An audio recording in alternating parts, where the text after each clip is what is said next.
Diesel রান্নার গ্যাসের মূল্য বৃদ্ধি কোন গরিবের স্বার্থে? দাওতাবাজ মোদি মমতার জবাব দাও। এই অবিলম্বে বিষ্ণুপুর পৌরসভায় অস্থায়ী কর্মীদের স্থায়ীকরণ করতে হবে। এই অবিলম্বে বিষ্ণুপুর পৌরসভায় অস্থায়ী কর্মীদের স্থায়ীকরণ করতে হবে।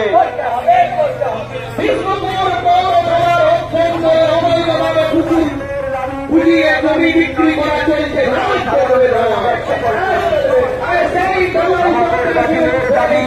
আগামী 9 জুলাই সাধারণ মহোৎসব জনগণের বাতিলের দাবিতে আমাদের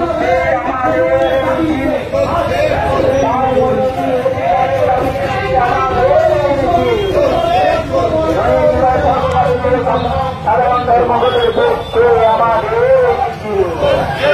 সাধারণ মানুষের স্বার্থে আমাদের মিছিল, বাতিলের দাবিতে আমাদের মিছিল।